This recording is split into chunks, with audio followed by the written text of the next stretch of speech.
68 años cumplí el mes pasado y recién ahora entiendo que hay traiciones que te arrancan el alma de raíz. No fue cuando descubrí los mensajes de WhatsApp donde mis propios hijos planeaban la reunión sin mí. Tampoco cuando vi la foto en Instagram, esa maldita foto donde están todos sonriendo en EMI Jardín frente a mis rosas que planté hace 20 años con MI Mesa de Hierro forjado que compré con el dinero de la pensión de tu abuelo. Fue cuando leí el comentario de mi nuera Esperanza. Qué linda casa tiene la familia M para las reuniones. Como si la casa fuera de ellos, como si yo fuera una extraña que prestaba el escenario para su felicidad. ¿Saben lo que se siente ver tu propia vida convertida en decorado? Pero empecemos por el principio, porque esta historia tiene raíces profundas como las de mis rosales, y duele igual cuando las arrancas. Todo comenzó hace 3 años, cuando decidí que ya era hora de dejar de ser la abuela complaciente que cocinaba para 15 personas cada domingo y limpiaba los platos mientras ellos se iban a descansar. 65 años tenía entonces. Las rodillas me crujían como papel viejo y el médico me había dicho que necesitaba bajar el ritmo. Miren, mis amores, les dije un domingo después de recoger los platos grasientos del asado, ya no voy a hacer estos almuerzos todas las semanas. Una vez al mes está bien, pero necesito descansar. El silencio que siguió fue tan espeso que podría haberlo cortado con el cuchillo del pan. Mi hijo mayor, Sebastián, intercambió esa mirada con su esposa que conocía desde que se casaron. Esa mirada que dice, ahí viene la vieja con sus dramas. Pero mami, dijo mi nuera con esa voz dulzona que usa cuando quiere conseguir algo, los domingos familiares son tradición. ¿Qué van a pensar los niños? Los nietos, siempre los nietos como escudo, como si cocinar hasta quedar exhausta fuera la única forma de demostrarles amor. Los nietos van a entender que la abuela también se cansa, respondí. Y por primera vez en años, mi voz sonó firme. Ahí empezó todo. Las siguientes semanas fueron una guerra silenciosa, llamadas telefónicas cortantes, visitas que se espaciaron, ese tipo de frialdad calculada que duele más que los gritos. Sebastián venía solo, sin la familia, se quedaba media hora y se iba con excusas inventadas. Mi hija menor, Catalina, me llamaba solo para preguntarme si ya había recapacitado sobre los domingos.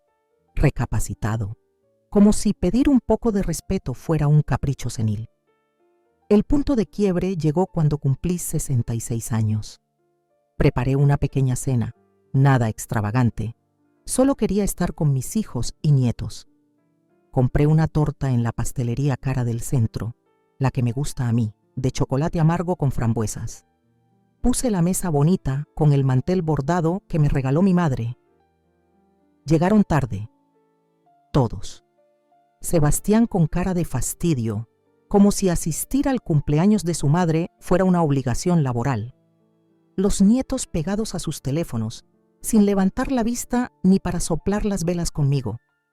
Y el colmo fue cuando Esperanza dijo, mientras cortaba la torta, la próxima vez podríamos hacer algo más sencillo, ¿no? Total, a esta edad los cumpleaños ya no son tan importantes. A esta edad. Me quedé helada con el tenedor a medio camino. 66 años, como si ya tuviera un pie en la tumba, como si mi vida ya no mereciera celebrarse. Esa noche, después de que se fueron dejando los platos sucios y llevándose los restos de torta para los chicos, me senté en mi cocina y lloré como no lloraba desde que murió tu abuelo. Pero no fueron lágrimas de tristeza, fueron lágrimas de rabia. Al día siguiente tomé una decisión que cambiaría todo. Contraté a Rosa, una mujer de mi edad que necesitaba trabajo y compañía. Le dije que viniera 3 veces por semana, no solo para ayudarme con la casa, sino para tener a alguien con quien tomar el té sin que me miraran como si fuera una carga. Rosa resultó ser un regalo del cielo. Viuda como yo, con hijos que también la trataban como mueble viejo, tenía esa risa contagiosa que hacía mucho no escuchaba en mi casa. Empezamos a salir juntas, al cine de las tardes, a tomar té con medialunas, a caminar por el parque donde alimentábamos a los patos. Por primera vez en años me sentía viva. Pero eso no le gustó nada a mi familia. ¿Quién es esa mujer que anda todo el día en tu casa?, me preguntó Catalina un día que vino sin avisar y se encontró a Rosa y a mí riéndonos en el jardín. Es Rosa, mi amiga, respondí, y me gustó cómo sonó la palabra amiga en mis labios. Amiga, mamá, no sabemos nada de esa señora. ¿Y si es una estafadora? ¿Y si te está llenando la cabeza de ideas raras? Ideas raras. Como si buscar mi propia felicidad fuera algo descabellado. La cosa empeoró cuando Rosa me convenció de apuntarme a clases de baile en el Centro Cultural del barrio. Nunca es tarde para aprender, me decía, y tenía razón. Ahí conocí a otras mujeres de mi edad que no se conformaban con ser abuelas decorativas. Estaba Miriam, de 70 años, que había empezado a estudiar inglés para poder viajar sola. Carmen, de 65, que se había divorciado después de 40 años de matrimonio porque se cansó de cocinar para un hombre que no la valoraba. Y Dolores, que a los 72 había abierto un pequeño negocio de repostería desde su casa.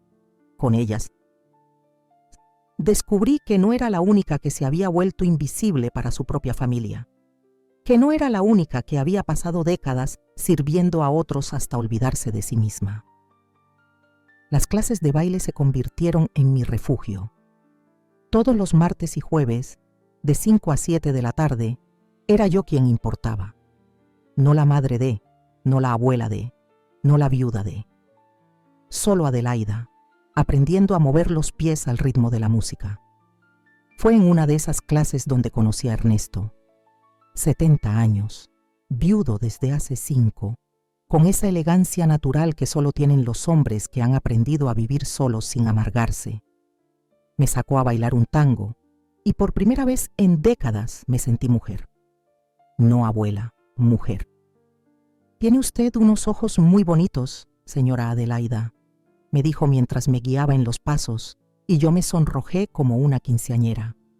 Empezamos a encontrarnos para tomar café después de las clases. Conversaciones largas sobre libros, sobre viajes que queríamos hacer, sobre esa segunda oportunidad que la vida a veces nos da cuando menos la esperamos. Una tarde, mientras caminábamos por el parque, Ernesto me tomó de la mano. «¿Le gustaría venir a cenar a mi casa el sábado?», me preguntó. La pregunta quedó flotando en el aire como una promesa. «Me encantaría», respondí, y sentí mariposas en el estómago. A los 67 años, mariposas en el estómago. ¿Quién lo hubiera pensado? Esa noche llegué a casa con una sonrisa que no podía borrar. Rosa me notó inmediatamente. «Te brillan los ojos, Adelaida. ¿Qué pasó?». Le conté sobre Ernesto, sobre la invitación, sobre esas ganas de vivir que creía muertas. Rosa me abrazó con esa calidez maternal que mis propios hijos nunca me daban. «Te lo mereces, querida. Te mereces ser feliz». El sábado me arreglé como para una primera cita. Me puse el vestido azul que había comprado para el casamiento de un primo y que nunca había estrenado. Me maquillé con cuidado y hasta me compré un perfume nuevo. La cena con Ernesto fue perfecta. Cocinó para mí, me sirvió vino, conversamos hasta tarde sobre todo y nada. Y cuando me acompañó hasta la puerta de mi casa, me dio un beso en la mejilla que me supo a posibilidades infinitas. Pero la felicidad, descubrí, es un lujo que algunas familias no te permiten tener. Al día siguiente, Sebastián apareció sin avisar. Me encontró en el jardín, podando las rosas con una sonrisa que no podía disimular. «Mami, tenemos que hablar», dijo con esa voz seria que usaba cuando era chico y había roto algo. «¿De qué, mi amor?». «De tu comportamiento. Los vecinos están comentando cosas». Se me heló la sangre. «¿Qué cosas?». «Que andas por ahí con un hombre. Que sales todas las noches. Que no actúas como corresponde». «¿Cómo corresponde?». ¿Y cómo correspondía actuar a una mujer de 67 años, encerrada en casa, esperando las visitas dominicales de hijos que la toleraban por compromiso? Sebastián, yo... No, mami, déjame terminar. Papá no tiene ni 5 años muerto y vos ya andás haciendo estas cosas. ¿Qué van a pensar los nietos? Otra vez los nietos. Siempre los nietos como excusa para controlar mi vida. Tu padre está muerto, Sebastián. Yo no. Y tengo derecho a ser feliz. ¿Feliz? Mamá, tenés 67 años. ¿No te parece ridículo andar como una adolescente? Esa palabra, ridículo, me pegó como una bofetada. Me senté en el banco del jardín, las piernas temblorosas, no de vejez, sino de indignación. ¿Es ridículo querer ser feliz? Es ridículo hacer el papelón a tu edad. Y esa mujer, Rosa, te está llenando la cabeza de ideas raras. Catalina y yo hemos estado hablando, por supuesto que habían estado hablando, planeando mi vida sin consultarme. ¿Y qué decidieron sobre mi vida? Decidimos que lo mejor es que Rosa deje de venir y que dejes esas clases, esas cosas que te hacen perder el tiempo. Me quedé en silencio, procesando la enormidad de lo que acababa de escuchar. Mis propios hijos querían convertirme en prisionera de mi propia casa. No, dije finalmente. ¿Cómo que no? No van a decidir sobre mi vida, no van a echar a Rosa, no voy a dejar las clases. Y si quiero tener novio, voy a tener novio. La cara de Sebastián se transformó. Era la primera vez que yo le llevaba la contraria de manera tan directa.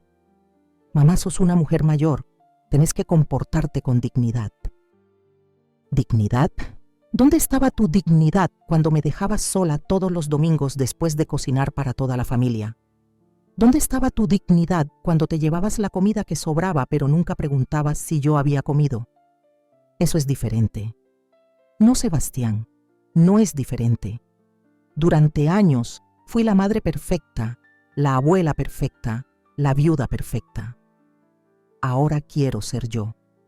Se fue dando un portazo que hizo temblar los vidrios de las ventanas. Esa noche no pude dormir. Di vueltas en la cama, preguntándome si realmente estaba haciendo algo malo al buscar mi propia felicidad. A la mañana siguiente llamó Catalina. Mami, Sebastián me contó lo que pasó ayer. Estamos preocupados por vos. ¿Preocupados por qué? Por este cambio tan brusco. No sos la misma de antes. Tenés razón, no soy la misma, soy mejor. Mamá, por favor, entendé que nosotros también sufrimos cuando papá murió, y ahora verte así es como si lo estuvieras traicionando. Traicionando. Esa palabra quedó resonando en mi cabeza durante horas. Era traición querer vivir después de que tu marido muere. Era traición buscar compañía después de pasar 5 años comiendo sola todas las noches. Esa tarde, Rosa llegó como siempre, con su sonrisa y su energía contagiosa. Le conté lo que había pasado. «Ay, Adelaida», me dijo mientras me preparaba el té. «Mis hijos me dijeron exactamente lo mismo cuando empecé a salir después de que murió mi marido. ¿Sabes qué les respondí? ¿Qué? Que mi marido está muerto, pero yo no. Y que si no les gusta verme feliz, es su problema». Rosa tenía razón, pero tomar esa decisión me costó más de lo que imaginaba. Durante las siguientes semanas el acoso familiar se intensificó. Llamadas diarias preguntándome cómo estaba. Visitas sorpresa para ver si necesitaba algo. Comentarios aparentemente inocentes sobre lo rara que me veían. La gota que rebalsó el vaso fue cuando interceptaron a Rosa en la puerta de casa. Llegué de hacer las compras y la encontré llorando en la vereda. «¿Qué pasó, Rosa? Tu hijo me dijo que me alejara de vos, que yo te estaba haciendo mal. Me ofreció plata para que no volviera más». Se me nubló la vista de la rabia. Sebastián había cruzado todas las líneas. Esa noche lo llamé. «¿Cómo te atreviste a ofrecerle plata a Rosa para que me deje? Mamá, esa mujer te está manipulando. ¿No ves que se aprovecha de tu soledad? La única que se aprovechó de mi soledad fueron ustedes, durante años». «Eso no es cierto». «¿No? ¿Cuándo fue la última vez que me preguntaste cómo estaba? ¿Cuándo fue la última vez que viniste solo a visitarme, sin necesitar algo? ¿Cuándo fue la última vez que me trataste como si fuera una persona y no un servicio de catering gratuito? El silencio del otro lado fue elocuente. Mamá, por favor, no digas esas cosas. Son la verdad, Sebastián, y la verdad duele. Colgué el teléfono y por primera vez en años me sentí libre. Al día siguiente, Rosa volvió. Le dije que no se preocupara, que nadie iba a echarla de mi casa. Y esa tarde, cuando llegué de las clases de baile, me encontré con una sorpresa que me cambió la vida para siempre. Ernesto estaba esperándome en el jardín, con un ramo de rosas rojas y una sonrisa nerviosa. Adelaida, he estado pensando mucho, me dijo.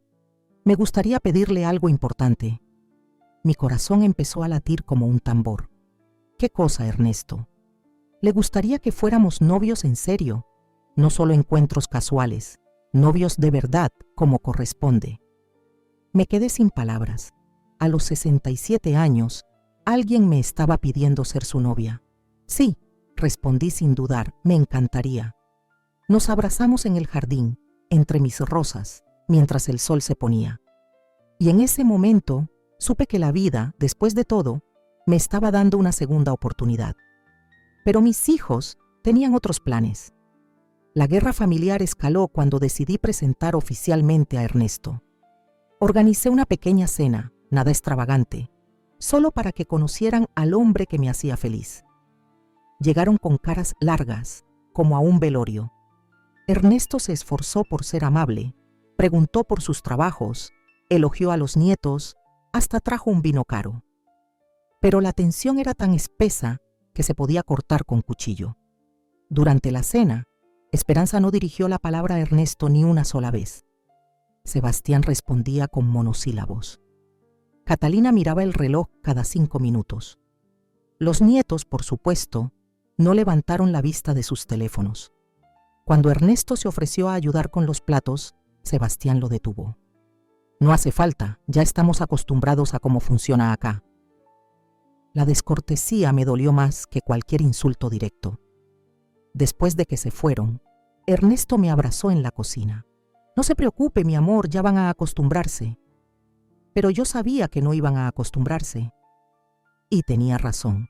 Una semana después, Catalina vino con una propuesta que me dejó helada.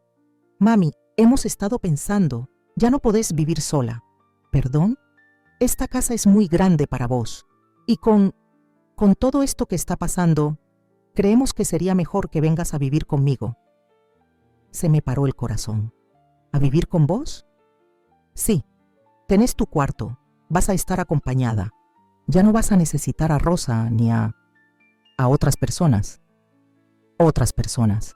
Ni siquiera podía nombrar a Ernesto. Catalina, yo no quiero vivir con vos. Quiero vivir en mi casa. Pero mami, ¿qué vas a hacer sola en esta casa tan grande? Además, es peligroso. Una mujer de tu edad, sola. Tengo 67 años, no 97. Y no estoy sola. Tengo a Rosa, tengo a Ernesto, tengo mis amigas. Esas no son relaciones serias, mamá. Nosotros somos tu familia. Mi familia. Mi familia que aparecía solo cuando necesitaba algo o cuando quería controlar mi vida. No me voy a mudar, Catalina. Mamá, por favor, hacelo por nosotros. Estamos preocupados. Si están preocupados, vengan a visitarme más seguido. Llámenme para preguntar cómo estoy. Interésense en mi vida. Nos interesamos. No es cierto. Se interesan en controlarme. Es diferente. Se fue enojada, pero yo me mantuve firme. Esta era mi casa, mi vida, mi decisión. Esa noche, mientras cenaba con Ernesto, le conté lo que había pasado. ¿Sabe qué creo, Adelaida?, me dijo mientras me servía más vino. Creo que sus hijos tienen miedo. ¿Miedo de qué? Miedo de que usted sea feliz sin ellos. Miedo de que descubra que puede vivir perfectamente bien sin servirles de madre y abuela a tiempo completo. Sus palabras me llegaron al alma. Tenía razón. Mis hijos habían construido su comodidad sobre mi disponibilidad incondicional. Y ahora que yo reclamaba mi propia vida, Su mundo cómodo se tambaleaba. Pero el verdadero golpe llegó 3 semanas después. Estaba en el supermercado cuando me encontré con Martina, una vecina con la que siempre había tenido buena relación. «Ay, Adelaida», me dijo con esa sonrisa incómoda que ponen las personas cuando van a decir algo desagradable, «quería preguntarte, ¿es cierto que te vas a mudar?» «¿Mudar? No, ¿por qué?» «Es que, bueno, tu hijo Sebastián anda diciendo que van a vender la casa, que ya es muy grande para vos y que necesitas un lugar más chico». Se me cayó la bolsa de las compras. Las naranjas rodaron por el piso del supermercado como pelotas de ping-pong. Sebastián dijo que van a poner la casa en venta pronto. Ay, perdón, pensé que ya sabías. Llegué a casa temblando. No de frío, de rabia pura. Llamé a Sebastián inmediatamente. ¿Es cierto que andan diciendo que van a vender mi casa? Mamá, cálmate. No es tu casa, es la casa familiar. Es mi casa. Yo vivo acá. Pero papá la compró con su trabajo. Técnicamente, ahora es de todos. Tu padre me dejó esta casa a mí. A mí, Sebastián. Sí, pero nosotros somos tus herederos y pensamos que lo mejor, lo que ustedes piensan me importa un carajo. Hubo un silencio del otro lado. Nunca había dicho una palabrota delante de mis hijos. Mamá, no hables así. Voy a hablar como se me cante. Es en mi casa y no la van a vender. Mamá, por favor, entendé. Vos no podés mantener una casa tan grande. Es mejor liquidar todo ahora y... ¿Liquidar? ¿Como si fuera un negocio que quebró? Es lo más práctico. Práctico. Para ellos, claro. Vender la casa, repartirse la plata, meterme en algún geriátrico o departamentito y listo. Problema resuelto. Sebastián, te voy a decir algo una sola vez. Esta casa es mía. Voy a vivir acá hasta que me muera. Y si tratan de venderla, los voy a demandar. No podés demandarnos. Somos tu familia. Precisamente por eso puedo demandarnos, porque sé exactamente lo hijos de puta que pueden llegar a ser. Colgué y me quedé temblando en la cocina. Rosa, que había escuchado todo, me preparó un té con mucha azúcar. Adelaida, ¿qué vas a hacer? Voy a pelear, respondí. Por primera vez en mi vida voy a pelear. Al día siguiente fui a ver a un abogado, un hombre joven de unos 40 años que me escuchó con atención. Señora, si la casa está a su nombre, ellos no pueden venderla sin su consentimiento. ¿Está seguro? Completamente. Pero me preocupa otra cosa. ¿Qué? ¿Ellos tienen acceso a sus cuentas bancarias? Se me heló la sangre. Por supuesto que tenían acceso. Sebastián me había ayudado a hacer los trámites bancarios online después de que murió mi marido. Para que sea más fácil, me había dicho. Sí, admití. Necesitamos cambiar eso inmediatamente. Y también vamos a hacer un poder que especifique exactamente qué pueden y qué no pueden hacer con sus bienes. Salí del estudio jurídico con una sensación extraña. Por un lado, alivio de saber que tenía derechos. Por otro, una tristeza profunda de que tuviera que protegerme legalmente de mis propios hijos. Esa tarde, Ernesto vino a tomar el té como siempre. Le conté lo que había pasado. Adelaida, me dijo tomándome las manos, yo tengo una propuesta que hacerle. ¿Cuál? Casémonos. Me quedé sin aire. ¿Perdón? Casémonos. Usted y yo ya no somos chicos. Si nos queremos, si somos felices juntos, ¿por qué esperar? La cabeza me daba vueltas. Ernesto, es muy pronto. ¿Pronto para qué? ¿Para ser felices? Adelaida, a nuestra edad no tenemos tiempo que perder. Tenía razón. ¿Qué estaba esperando? ¿La aprobación de mis hijos? Eso nunca iba a llegar. Sí, dije finalmente, casémonos. Se lo dijimos a Rosa esa misma noche. Lloró de felicidad e insistió en organizar una pequeña celebración. Van a ser las bodas más lindas del barrio, decía entre lágrimas. Te lo mereces, Adelaida. Te mereces ser feliz. Decidimos casarnos por civil, algo sencillo, solo con nuestros amigos cercanos. No íbamos a invitar a mis hijos. Después de todo lo que había pasado, No quería que arruinaran el día más feliz de mi nueva vida. Pero por supuesto, se enteraron. Una semana antes de la boda, Catalina apareció en casa hecha una furia. ¿Cómo que te vas a casar? ¿Cómo no nos dijiste? Porque sabía que iban a reaccionar así. ¿Así cómo? Como hijos preocupados por su madre, como hijos egoístas que no quieren que su madre sea feliz. Mamá, este hombre te está utilizando. ¿No ves que solo quiere tu plata? ¿Mi plata? Catalina, Ernesto tiene su propia casa, su propia pensión, sus propios ahorros. No necesita mi plata. Todos los hombres de esa edad buscan una mujer que los cuide. Y todas las hijas de tu edad buscan una madre que les resuelva la vida gratis. El golpe fue certero. Catalina se puso roja de rabia. No te vamos a permitir que hagas esta locura. No me van a permitir. ¿Escuchaste lo que acabas de decir? No me van a permitir. Somos tus hijos. Y yo soy su madre, pero también soy una mujer adulta con derecho a decidir sobre mi propia vida. Se fue gritando que iba a hacer todo lo posible para impedir la boda. Esa noche no dormí, no de nervios por casarme, sino por miedo de lo que mis hijos pudieran llegar a hacer. Mis miedos se hicieron realidad 2 días después. Sonó el timbre a las 8 de la mañana. Era Sebastián acompañado de un hombre mayor con maletín. Mamá, este es el doctor Jiménez. Necesitamos que hables con él. ¿Para qué? Para evaluar tu estado mental. Se me cayó el mundo encima. ¿Mi estado mental? Mamá, por favor, colabora. Es por tu bien. El doctor Jiménez me miró con esa condescendencia profesional que odio. Señora, solo quiero hacerle unas preguntas de rutina. ¿Sabe qué día es hoy?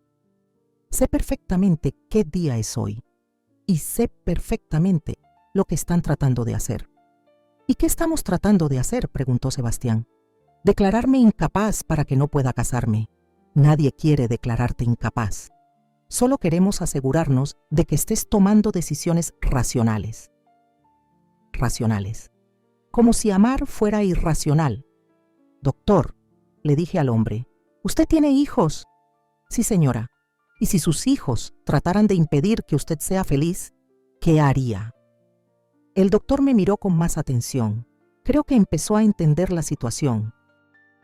Señora, ¿usted se siente presionada por alguien para casarse? Me siento presionada por mis hijos para no casarme. La evaluación duró 2 horas. Preguntas sobre fechas, sobre mi vida, sobre mis finanzas, sobre mis relaciones. Al final, el doctor habló a solas con Sebastián. Cuando se fueron, me quedé sola en la cocina sintiéndome violada. Mis propios hijos habían traído un extraño a mi casa para que evaluara mi cordura. Rosa llegó poco después y me encontró llorando. ¿Qué pasó, querida? Le conté todo. Rosa se puso pálida de indignación. ¿Cómo se atreven? ¿Cómo se atreven a hacerte esto? No sé qué hacer, Rosa. ¿Y si logran que me declaren incapaz? ¿Y si me internan en algún lado? Eso no va a pasar. Vos estás perfectamente bien. Tenía razón. Pero el miedo se había instalado en mi pecho como un tumor. Esa tarde llamó el doctor Jiménez. Señora Adelaida, quería informarle que mi evaluación determinó que usted está en perfecto estado mental. No hay ninguna razón médica para impedirle que tome sus propias decisiones. Lloré de alivio, pero sabía que mis hijos no iban a rendirse tan fácilmente. Y no se rindieron. El día antes de mi boda, mientras Rosa me ayudaba a elegir el vestido, sonó el teléfono. Era una voz que no reconocí. ¿Señora Adelaida M? Sí, soy yo. Soy del registro civil. Tenemos un problema con su documentación para mañana. Se me heló la sangre. ¿Qué tipo de problema? Parece que hay una denuncia sobre su capacidad mental. Vamos a tener que suspender la ceremonia hasta que se resuelva. Colgué el teléfono y me desplomé en el sillón. Rosa corrió hacia mí. ¿Qué pasó? Suspendieron la boda. Mis hijos hicieron una denuncia. Rosa me abrazó mientras yo lloraba. No lágrimas de tristeza, lágrimas de una rabia tan profunda que me quemaba por dentro. Llamé a Ernesto inmediatamente. Su voz sonó quebrada cuando le conté lo que había pasado. Mi amor, esto no se va a quedar así, vamos a pelear. ¿Cómo, Ernesto? Son mis hijos. Tienen más recursos que nosotros. Pero tenemos algo que ellos no tienen. ¿Qué? La verdad y la razón. Esa noche, por primera vez en 67 años de vida, planeé una venganza. No una venganza violenta o cruel, una venganza sutil, calculada, que les diera una lección que nunca olvidarían. Llamé al abogado y le pedí que cambiara mi testamento inmediatamente. También quería hacer algo más drástico. Doctor, ¿qué pasa si yo regalo mi casa en vida? ¿A quién quiere regalársela? A Rosa. Ella ha sido más hija para mí en 2 años que mis hijos en toda su vida. El abogado me miró sorprendido. Señora, ¿está segura? Es una decisión muy importante. Estoy segurísima. Pero Rosa se negó rotundamente cuando se lo propuse. Adelaida, yo no puedo aceptar eso. Es tu casa. Rosa, vos sos la única que me cuida sin pedir nada a cambio. La única que me ve como una persona, no como un servicio. Pero tus hijos, mis hijos, perdieron el derecho a opinar sobre mi vida cuando trataron de declararme loca. Después de mucha insistencia, Rosa aceptó que la casa quedara a su nombre cuando yo muriera, pero con la condición de que yo pudiera vivir ahí hasta mi último día. El trámite se hizo en secreto. Mis hijos no se enteraron. Mientras tanto, Ernesto y yo seguimos viendo al abogado para resolver el tema de la denuncia. Resultó que no tenía fundamentos legales sólidos, pero el proceso podía tomar meses. ¿Meses?, pregunté, descorazonada. Me temo que sí, pero hay otra opción. ¿Cuál? Pueden casarse por iglesia primero. Es un matrimonio válido, aunque no tenga efectos civiles inmediatos. Ernesto y yo nos miramos. No éramos especialmente religiosos, pero la idea nos gustó. ¿Dónde podemos hacer eso?, preguntó Ernesto. Conozco a un sacerdote que podría ayudarlos. Es, digamos, más flexible con los trámites. Una semana después, en una pequeña capilla del barrio, Ernesto y yo nos casamos delante de Rosa, Miriam, Carmen, Dolores y algunos otros amigos del grupo de baile. No hubo vestido blanco ni gran ceremonia. Yo llevé un vestido celeste que me hacía sentir hermosa, y Ernesto un traje gris que le quedaba perfecto. El padre Miguel, un hombre mayor con ojos bondadosos, nos casó con una sencillez que fue más emotiva que cualquier boda pomposa. Cuando dijo, puede besar a la novia, Ernesto me dio el beso más tierno de mi vida. A los 67 años, me convertí en esposa otra vez. La celebración fue en mi casa. Rosa había preparado una cena deliciosa. Miriam trajo champán y bailamos hasta tarde en el jardín bajo las estrellas. Esa noche, cuando todos se fueron, Ernesto se quedó. Por primera vez en 5 años, no dormí sola. Pero la felicidad, como siempre, fue efímera. Al día siguiente, Sebastián apareció temprano. Se encontró a Ernesto tomando café en la cocina, en pijama. ¿Qué hace este señor acá?, preguntó con una voz que podría haber cortado vidrio. Este señor es mi marido, respondí con toda la dignidad del mundo. ¿Tu marido? Mamá, ustedes no están casados. Sí, estamos casados, por iglesia. La cara de Sebastián se puso morada. Eso no vale. Ustedes no pueden vivir juntos sin estar casados legalmente. ¿Según quién? Según la moral cristiana. Ah, ahora te acordás de la moral cristiana. ¿Dónde estaba tu moral cristiana cuando trataste de declararme loca para impedirme ser feliz? Ernesto se levantó con calma. Sebastián, entiendo que esto sea difícil para usted, pero su madre y yo nos queremos. Vamos a vivir juntos como corresponde a una pareja casada. Usted no se meta en los asuntos de nuestra familia. Yo soy parte de esta familia ahora, respondió Ernesto con una firmeza que no le conocía. Sebastián se fue dando otro portazo, pero esta vez no me afectó. Tenía a Ernesto a mi lado y eso me daba una fortaleza que nunca había tenido. Los siguientes meses fueron los más felices de mi vida. Ernesto se mudó oficialmente a casa. Transformamos el cuarto de huéspedes en su estudio. Llenamos la casa de música y risas. Por primera vez en décadas mi hogar se sentía vivo. Rosa venía todas las mañanas y los tres desayunábamos juntos como una familia extraña pero real. Por las tardes Ernesto y yo íbamos a nuestras clases de baile, o salíamos a caminar, o simplemente nos quedábamos en el jardín leyendo. Mis hijos, mientras tanto, habían decidido hacer la guerra silenciosa. No me llamaban, no venían a visitarme, no me invitaban a nada. Era como si hubiera muerto para ellos. Al principio me dolía, después me acostumbré, y finalmente me di cuenta de que estaba mejor sin su toxicidad constante. Pero ellos tenían otros planes.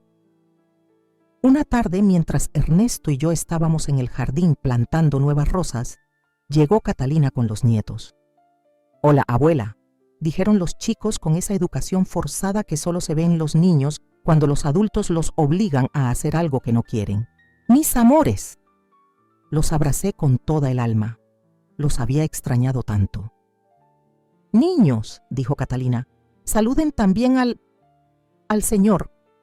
«Hola, señor», dijeron sin entusiasmo. «Hola, chicos, soy Ernesto. ¿Les gusta el jardín de la abuela?». Los nietos no respondieron.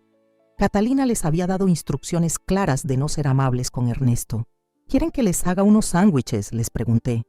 «Sí, abuela». Mientras preparaba la merienda en la cocina, escuché a Catalina hablar con los nietos en el jardín. «Acuérdense de lo que hablamos. Este señor no es parte de nuestra familia. La abuela está confundida últimamente». Se me cortó la respiración. Estaba lavándoles el cerebro a mis propios nietos contra mí. Cuando volví con los sándwiches, noté que los chicos me miraban diferente, con una mezcla de lástima y desconfianza que me partió el corazón. «Abuela», me preguntó Tomás, el mayor, «¿es cierto que estás enferma?». «¿Enferma? No, mi amor. ¿Por qué preguntas eso? Mamá dice que por eso actúas raro». Miré a Catalina con toda la furia contenida de meses. «¿Les dijiste que estoy enferma?». «Les dije la verdad, que últimamente no eres la misma. Tenés razón, ya no soy la mujer que se dejaba pisotear por su propia familia». «Niños, vámonos», dijo Catalina rápidamente. «Ya estuvimos suficiente tiempo». «Pero abuela, no terminé mi sándwich», protestó Sofía, la más chica. «Ya comiste bastante, vámonos». Se los llevó como si yo fuera una criminal peligrosa. Esa noche lloré en brazos de Ernesto hasta quedarme sin lágrimas. «Mi amor», me consoló, «algún día van a entender. Los nietos, cuando crezcan, van a recordar que su abuela era feliz». Pero yo sabía que era demasiado optimista. Mis hijos se estaban asegurando de que los nietos me recordaran como la abuela loca que se casó con un extraño y abandonó a su familia. La situación llegó a su punto crítico 6 meses después, cuando finalmente resolvimos el tema legal y pudimos casarnos por civil. Esta vez no hubo denuncia que los detuviera. El juez nos casó en una ceremonia simple pero emotiva. Rosa fue nuestra testigo, y después celebramos con una cena en un restaurante pequeño pero elegante. Esa noche, ya legalmente casados, Ernesto y yo brindamos en nuestro jardín. «Por nosotros», dijo levantando su copa. «Por habernos encontrado», respondí, «y por haber tenido el valor de luchar por nuestra felicidad». Tenía razón. Habíamos luchado y habíamos ganado. Pero la victoria, como descubriría pronto, tenía un precio. Al día siguiente llegó una carta certificada. Era de un estudio jurídico que no conocía. «Señora Adelaida», decía la carta, «en representación de los señores Sebastián M. y Catalina M., le comunicamos que han iniciado acciones legales para impugnar la validez de su matrimonio y revisar su capacidad para administrar sus bienes». Se me cayó la carta de las manos. No contentos con haberme hecho la guerra emocional, ahora me hacían la guerra legal. Ernesto leyó la carta con cara de incredulidad. «¿Pueden hacer esto?». «Aparentemente, sí». Llamé inmediatamente a mi abogado. Su explicación me dejó helada. «Pueden alegar que usted no estaba en sus cabales cuando se casó. Es difícil de probar, Pero el proceso puede ser largo y costoso. ¿Y qué pasa con mis bienes mientras tanto? Podrían solicitar una medida cautelar para que no pueda vender ni transferir nada. Era la guerra total.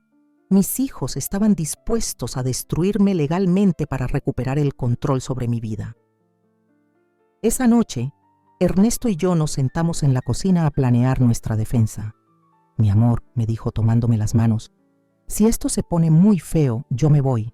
No quiero que por mi culpa usted pierda todo. No digas eso. Si te vas, ellos ganan. Pero si me quedo, tal vez usted pierda la casa, sus ahorros. Ernesto, esta casa ya no es mía. ¿Cómo? Le conté sobre la donación a Rosa. Se quedó callado durante largo rato. Usted ya tenía todo planeado, dijo finalmente. No planeado, pero sabía que algo así podía pasar. Y no me dijo nada. ¿Te hubiera gustado saber que te casabas con una mujer que sus propios hijos odian tanto que la persiguen legalmente? Me hubiera gustado saber que me casaba con una mujer lo suficientemente inteligente como para protegerse de sus propios hijos. Me besó con tanta ternura que volví a llorar. Pero esta vez fueron lágrimas de gratitud. El proceso legal se extendió durante 8 meses. 8 meses de citaciones, declaraciones, pericias psiquiátricas. 8 meses de gastar ahorros en abogados. 8 meses de vivir con la espada de Damocles sobre nuestras cabezas. Pero también fueron 8 meses en los que Ernesto y yo nos conocimos realmente. En los que aprendimos que el amor a nuestra edad es diferente pero no menos intenso. En los que descubrimos que podíamos ser un equipo invencible cuando luchábamos del mismo lado. Rosa fue nuestro apoyo incondicional. Cuando los abogados de mis hijos trataron de intimidarla para que declarara que yo estaba senil, ella los enfrentó con una dignidad que me llenó de orgullo. La señora Adelaida, les dijo, es la mujer más lúcida que conozco. Y si ustedes no pueden ver eso, es porque no la conocen realmente. Las amigas del grupo de baile también me apoyaron. Miriam organizó una colecta para ayudarme con los gastos legales. Carmen habló con un periodista amigo suyo, y mi historia salió en el diario local con el título «Una mujer de 68 años lucha por su derecho a ser feliz». El artículo causó revuelo. Empecé a recibir cartas de otras mujeres mayores que habían pasado por situaciones similares. Una señora de Rosario me escribió: «Gracias por luchar por todas nosotras. Los hijos a veces olvidan que las madres también somos personas». Pero la carta que más me emocionó llegó una tarde, sin remitente. La letra era infantil, temblorosa. «Abuela, soy Tomás. Mamá no sabe que te escribo, te extraño mucho. ¿Es verdad que ya no nos querés? Papá dice que te olvidaste de nosotros. Pero yo me acuerdo cuando me hacías torta de chocolate y me contabas cuentos. Te quiero, abuela, Tomás». Lloré durante 1 hora después de leer esa carta. Mi nieto, con solo 12 años, se había dado cuenta de que algo no estaba bien en la versión que le contaban sus padres. Le escribí una carta de vuelta, explicándole con palabras simples que yo los quería más que a nada en el mundo, pero que a veces los adultos no se ponen de acuerdo sobre lo que es mejor para todos. La respuesta llegó 1 semana después. «Abuela, ¿puedo ir a visitarte? Quiero conocer a Ernesto. Mamá dice que es malo, pero vos no elegirías a alguien malo, ¿verdad? Tomás». Ese sábado, Tomás apareció en casa en bicicleta. Catalina no sabía dónde estaba. «Hola, abuela», me dijo cuando abrí la puerta, y se lanzó a mis brazos como hacía cuando era chiquito. «Mi amor, ¿cómo llegaste hasta acá?» «En bici. Mentí y dije que iba a lo de un amigo». Ernesto salió al jardín cuando escuchó las voces. «¿Vos sos Ernesto?», le preguntó Tomás directamente. «Sí, soy yo. ¿Y vos sos Tomás?». «Sí. ¿Es verdad que hiciste que la abuela se olvide de nosotros?». Ernesto se agachó para quedar a la altura de mi nieto. «No, Tomás. Yo amo a tu abuela, y por eso también amo a las personas que ella ama, como vos y tu hermana». «¿Por qué papá y mamá dicen que sos malo?». «Porque están enojados. A veces Cuando los adultos se enojan dicen cosas que no son ciertas. Tomás lo miró con esos ojos de niño que ven más de lo que creemos. ¿Haces feliz a mi abuela? Trato de hacerla feliz todos los días. Entonces no sos malo. Pasamos toda la tarde juntos. Tomás le enseñó a Ernesto a jugar un videojuego en mi vieja tablet, mientras yo preparaba su torta de chocolate favorita. Por primera vez en meses, mi casa se llenó de risas de niño. Cuando se hizo tarde, lo acompañé hasta la esquina donde había dejado la bicicleta. Abuela, me dijo antes de irse, cuando sea grande voy a venir a vivir con vos y con Ernesto, y voy a cuidarlos cuando estén viejitos. Ya estamos viejitos, mi amor. No tanto. Todavía podés andar en bicicleta. Me reí. Tenía razón. A los 68 años todavía podía hacer muchas cosas. Esa visita me dio fuerzas para la recta final del juicio. Finalmente, después de 8 meses de batalla legal, llegó el día de la sentencia. El juez, un hombre mayor con aire de abuelo comprensivo, leyó su fallo con voz clara. Habiendo evaluado todas las pruebas presentadas, este tribunal determina que la señora Adelaida M. se encuentra en pleno uso de sus facultades mentales y tiene derecho absoluto a contraer matrimonio con quien considere conveniente. Se rechaza la demanda de impugnación del matrimonio y se establecen costas a cargo de los demandantes. Ernesto y yo nos abrazamos en la sala del tribunal. Habíamos ganado, no solo el juicio, sino el derecho a ser felices. Pero la victoria más dulce llegó 3 días después. Estaba regando las plantas cuando vi un auto desconocido estacionarse frente a casa. Sebastián bajó del asiento del conductor, pero no venía solo. Con él venían Catalina, los nietos y hasta Esperanza. Caminaron hasta la puerta con esa solemnidad que se usa para los entierros o las disculpas importantes. «Mamá», dijo Sebastián, «necesitamos hablar». «Hablen. Queremos disculparnos». Por primera vez en 2 años, vi lágrimas en los ojos de mi hijo mayor. Nos equivocamos feo. ¿En qué se equivocaron?, pregunté. Necesitaba escucharlo con todas las letras.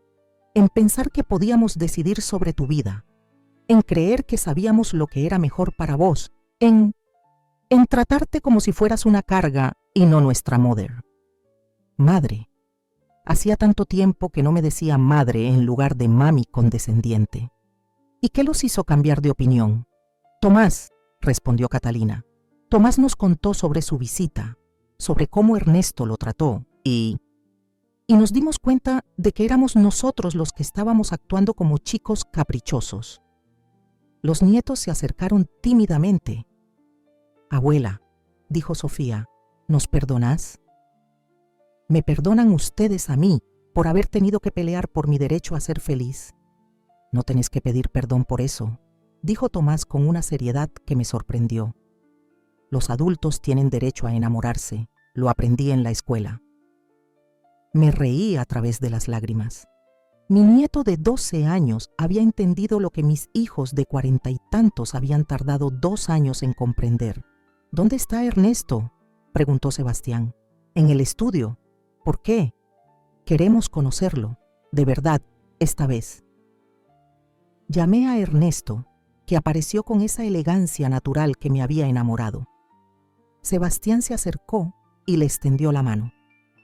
Ernesto, soy Sebastián, el hijo de Adelaida. Quería disculparme por cómo lo traté. Ya está perdonado, respondió Ernesto estrechándole la mano. Lo único que importa es que Adelaida sea feliz. ¿Y usted la hace feliz? Trato de hacerla feliz todos los días. Entonces, bienvenido a la familia. Rosa apareció en ese momento con una bandeja de café y masas, como si hubiera intuido que íbamos a necesitar una reunión familiar. Pasamos toda la tarde en el jardín, conversando como no lo hacíamos desde hacía años. Los nietos jugaron con Ernesto, que resultó ser un abuelo postizo maravilloso. Sebastián y Catalina me contaron sobre sus trabajos, sus problemas, sus vidas, como si finalmente recordaran que yo podía ser algo más que una proveedora de servicios gratuitos. Cuando se estaban yendo, Catalina me abrazó fuerte. «Mamá, ¿podés perdonarnos? Ya los perdoné, pero necesito que entiendan algo». «¿Qué?» «Que si vuelven a tratarme como si fuera un mueble viejo, esta vez no voy a luchar. Esta vez simplemente me voy a ir». «¿A dónde?» «A donde me respeten, a donde me valoren, a donde recuerden que soy una persona antes que una madre». Asintieron en silencio. Creo que finalmente habían entendido. Esa noche, Ernesto y yo cenamos en el jardín bajo las estrellas. «¿Está contenta con cómo terminó todo?», me preguntó. «Estoy contenta con cómo empezó todo», respondí, «con haberme animado a ser feliz a pesar de ellos». «¿Y si no hubieran venido a disculparse?». «Hubiera sido su pérdida. Yo ya tengo todo lo que necesito». Lo miré a los ojos y era cierto. Tenía a Ernesto, tenía a Rosa, tenía a mis amigas del baile, tenía mi casa, aunque ahora fuera técnicamente de Rosa, tenía mi dignidad intacta. «Pero me alegra que hayan venido», agregué. «Los nietos se merecen tener una abuela en sus vidas. Y usted se merece tener nietos que la quieran por lo que es, no por lo que cocina». Tenía razón. Todo había valido la pena. 6 meses después, organizamos una gran reunión familiar. Pero esta vez fue diferente. Esta vez cocinamos entre todos, limpiamos entre todos, y cuando llegó la hora de los postres, me senté a disfrutar mientras otros servían. Tomás se acercó a mi silla. «Abuela, ¿estás feliz?». «Estoy feliz, mi amor». «¿Y ya no te vas a ir?». «No me voy a ir, pero tampoco me voy a quedar callada si alguien me trata mal». «Está bien, a mí tampoco me gusta que me traten mal». «Entonces ya aprendiste la lección más importante de la vida». «¿Cuál?». «Que tenés que quererte a vos mismo antes de que otros te quieran». Tomás sonrió y volvió corriendo con sus primos. Yo me quedé observando a mi familia en el jardín. Mi familia que había aprendido, finalmente, que yo no era solo una madre y abuela. Era Adelaida, una mujer que había tenido el valor de reclamar su propia vida. Ernesto se acercó y me dio un beso en la frente. «¿En qué piensa, señora de Ernesto?». «En que nunca es tarde para empezar de nuevo». «¿Se arrepiente de algo?». «Sí, me arrepiento de haber tardado tanto en revelarme». Nos reímos juntos y el sonido de nuestra risa se mezcló con las voces de mis nietos jugando en el jardín. A los 68 años había aprendido la lección más importante de mi vida, que el amor propio no es egoísmo, es supervivencia, y por primera vez en décadas me sentía completamente viva. Pero la historia no termina ahí. La historia continúa cada día que elijo ser feliz a pesar de todo. Cada día que me despierto al lado de Ernesto y agradezco por esta segunda oportunidad. Cada día que Rosa y yo tomamos té, riéndonos de nuestras aventuras. Hace 2 semanas, Sofía me preguntó si algún día le iba a enseñar a bailar tango como lo hace el abuelo Ernesto. Le dije que sí, cuando fuera más grande. «¿Y también me vas a enseñar a no dejarme tratar mal?», me preguntó. «Esa lección te la voy a enseñar ahora mismo», le respondí. «Porque esa es mi venganza final. No contra mis hijos, sino a favor de mis nietos. Que aprendan desde chicos que merecen respeto, que merecen amor, que merecen ser felices. Que sepan que nunca, nunca es tarde para reclamar tu propia vida. Y si algún día, cuando yo ya no esté, miran hacia atrás y recuerdan a su abuela, espero que no recuerden solo las comidas que cocinaba o las cosas que hacía por ellos. Espero que recuerden que su abuela fue una mujer valiente, que se plantó frente al mundo y gritó: «Yo también tengo derecho a ser feliz». Porque al final, esa fue la foto familiar más importante de todas. No la que me sacaron del marco, sino la que construí después. Una donde yo aparezco sonriendo, rodeada de personas que me quieren por lo que soy, no por lo que puedo hacer por ellos. Una foto donde, finalmente, yo soy la protagonista de mi propia vida.